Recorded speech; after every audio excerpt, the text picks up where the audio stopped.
Okay, think about this for a second. There was this MIT study, right? Looked at really successful language learners, Hmm. and get this, 89%, a huge number, had some kind of strategic morning ritual. Wow, 89%. That's significant. Yeah, and not just, dragging themselves out of bed. It was a really deliberate first hour. So it wasn't about having more hours in the day or like better genes or something. Exactly. It was purely about how they kicked off their day, intentionally. That really shows how those small, consistent things can add up, especially for something complex like learning a language. Totally. And that's exactly what we're getting into today. How you can actually, engineer your own morning routine to seriously boost your English learning. Okay. We've looked at a bunch of stuff, the science, the body clocks, examples from different cultures. Right, pulling it all together. Yeah, to really figure this out. Our whole mission here is to show you how being deliberate in those first moments can, well, basically shape your brain for learning English better. So practical stuff, but maybe some surprises too. Oh, definitely some surprising bits. Things that might make you rethink your alarm clock. Right, I'm intrigued. So you mentioned the science. Let's start there. Why are mornings so important? What's actually happening? Good question. It really comes down to our biology, our natural body clocks, the circadian rhythms. Right. And specifically, there's this thing that happens usually within about 30 minutes of waking up. Your cortisol levels peak. Ah, cortisol. People usually think stress hormone, right? Yeah, it gets a bad rap. But that morning peak, it's actually key for alertness, for focus. Think of it like your brain's natural on switch. Okay, so it's a natural boost. Exactly. A prime window for absorbing new stuff. We even saw a graphic showing that curve, how it spikes early on. Okay, that makes sense. So if we know our brains are kind of primed, then we can use that, right? Point that focus towards English. Precisely. That's the core idea we kept coming back to. Your morning doesn't just start your day. It designs your brain for English learning. I like that phrasing. It's active. You're designing it. Yeah, feels proactive. So with that science in mind, we started looking outwards. How do other people, other cultures handle their mornings? Anything we can borrow. Ah, interesting. Like a global perspective on waking up. Yeah. Let's take Japan first. They have this thing called Radio Taiso. Radio Taiso. What's that? It's this 3-minute exercise routine, calisthenics. And it's synchronized. Lots of people do it together, often listening to this specific music on NHK radio. 3 minutes. That's it. Yep. Short and sweet. But it's huge there. School kids, company workers, even CEOs. Ah. And how did that tie into English learning? Seems a bit of a leap. Well, the sources suggested something interesting, that this focus on doing something physical together might reinforce this idea of team spirit, Okay. which then apparently makes that concept easier to grasp and translate when they encounter it in, say, business English. That's a fascinating link. A physical shared activity potentially influencing understanding of an abstract concept. Indirect, but interesting. Yeah, the shared rhythm, maybe? Fostering collaboration. Anyway, then let's hop over to Denmark. Totally different vibe. Hig mornings. Ah, Hig. I know that one. Cozy, right? Exactly. Think candlelight, maybe a hot drink. Just a really slow, calm start. No rushing. Sounds nice. Less stressful, I imagine. Definitely. There was an Aarhus University study mentioned that found this kind of start could lower stress hormones by 22%. 22%. That's quite a drop. And less stress is generally better for learning, right? Absolutely. When you're calmer, your brain's more receptive. And the language part here is interesting, too. We say cozy, but hig.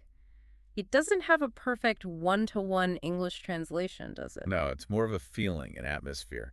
It Yeah. shows how culture shapes the words we have. Right. It highlights that connection between language and cultural experience. So the Danish way suggests a calm environment helps. What about somewhere faster paced, like the US? Ah, yeah. The U.S. morning is often the complete opposite, isn't it? The whole grab and go thing. Speed, efficiency. Totally. We even saw an example where breakfast sandwich became a verb, like, I'll breakfast sandwich at my desk. Okay, that definitely paints a picture. Language adapting to the pace of life. It really does. A stark contrast to Hig, showing how cultural priorities shape routines and even the language around them. It's quite the spectrum. And just to pique your curiosity, the sources hinted at other stuff too, like quizzes about siestas or, believe it or not, early morning ice baths in some places. Ice baths, okay, maybe not for me, Mm-hmm. but it shows the variety. Definitely. So we've got the science, we've got these global examples. How do we pull this together? How do we actually build a perfect morning for learning English? Right, let's get practical. What are the key habits? Okay, habit one. Sunlight. Seems simple, right? Just go outside. Pretty much. A Stanford study showed just 10 minutes of morning light wakes up your brain as much as 2 coffees. 10 minutes equals 2 coffees. Wow. That's a powerful natural signal. It really is. And if it's gray and miserable out, the hack is a bright light, one of those 10,000 lux Absolutely. lamps, like a daylight lamp. Exactly. Use it while maybe you're saying some English affirmations or planning your day. Lux is just the measure of brightness, basically mimicking daylight. Okay, so light is step 1, priming the brain. What's next? Habit 2, movement. And again, we're not talking a marathon here. Yeah. Yeah. Just a simple, like, 2-minute routine. And the sources gave it this fun English tie-in. Oh, like what? Okay, so a good morning stretch, arms up, inhale, then a hello world twist, gentle spine rotation, and finish with some let's go calf raises. I like that. Simple moves linked to simple English phrases. It makes it active, multisensory. Yeah, it gets the blood flowing and connects it straight to English. Okay, habit 3, the brain dump. Brain dump. Sounds messy. Huh, maybe. But this is structured. It's a specific journal template for English. Okay, what's the template? 3 prompts, 3 English words I want today. Then why they matter to me. And finally, where I'll realistically use them. Ah, I see. So it's not just memorizing words. It's about intention. Why this word? Where will I actually practice it today? Exactly. Moves it from passive learning to active planning. Much more likely to stick. That makes a lot of sense. Theory's good, but seeing it in action helps. Any examples of real learners doing this stuff? Yeah, definitely. Let's talk about Maria. Her thing is listening to the BBC, but specifically while she measures out her coffee beans each morning. Okay, so pairing an existing habit with listening practice. Right. But here's the cool bit, the neurohack, they called it. Because she does it so consistently, the actual smell of coffee has started to trigger her brain for English comprehension. Wow, like a Pavlovian response, but for language learning. The smell of coffee means time for English. Kind of, yeah. It shows how powerful those sensory links can be when you build a routine around them. That's brilliant. Any other examples? Yep. There was Ahmed. He uses his commute. He's got the Anki app for flashcards. Anki's great for spaced repetition. Totally. And he uses it specifically at red lights while driving. Making use of dead time. Smart. And his pro tip was associating different places on his route, like subway stops if he took the train, with specific vocabulary, like Union Station means practice phrasal verbs. Oh, that's clever. Linking physical locations to specific learning goals Mm-hmm. makes it very concrete. Yeah, turns wasted moments into focused learning slots. So for you listening, maybe think about your own routine. We had this little phrase drill idea.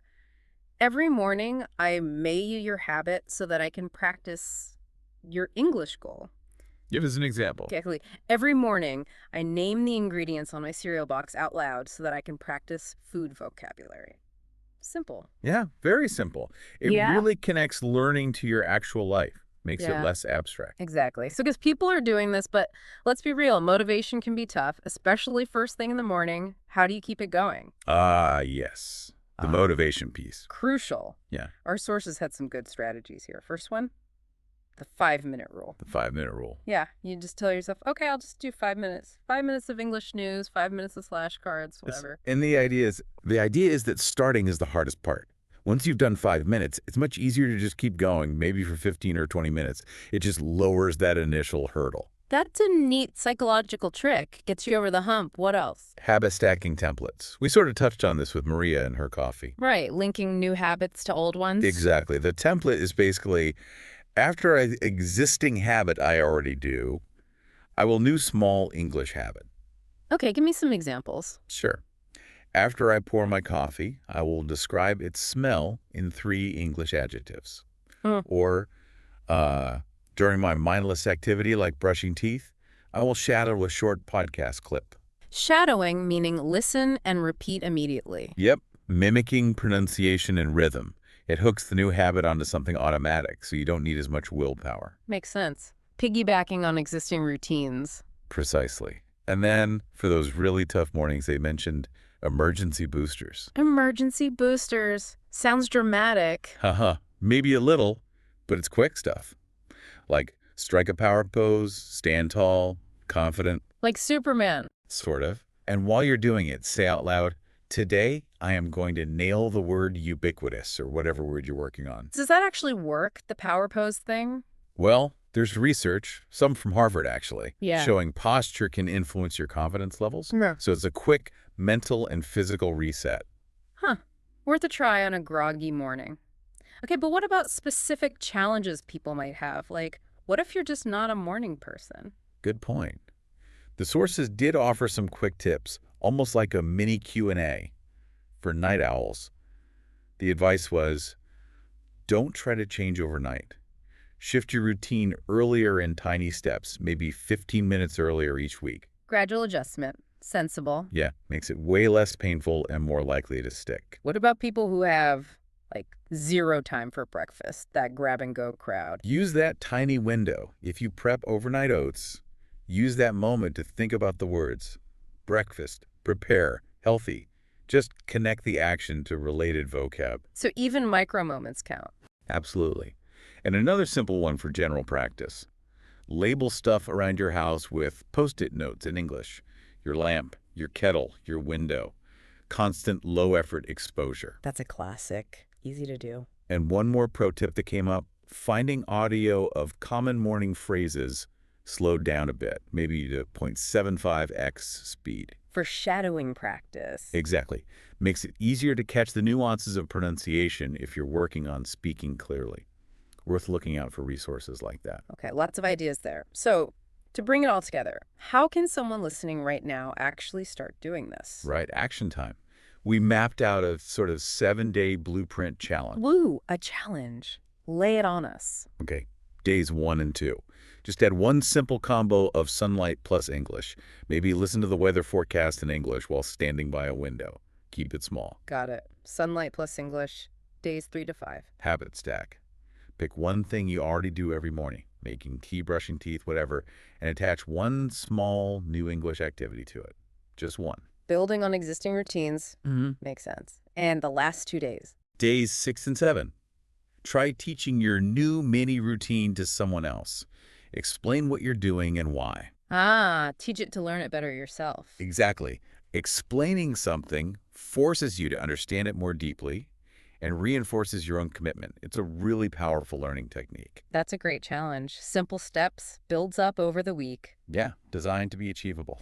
So wrapping this all up then, the big takeaway really seems to be the huge potential impact of being deliberate about your mornings for learning English. Definitely. It's not about finding huge chunks of extra time necessarily. It's about using those first, often quite crucial moments of the day intentionally. Focusing those small, consistent habits specifically on English. Right. And those little adjustments done consistently can really create this amazing ripple effect over time, leading to quite significant progress. Small steps, big results. I like it. It's about making it sustainable. Absolutely. You know, your future fluent self, they're kind of waking up with you right now this morning. Go make that connection.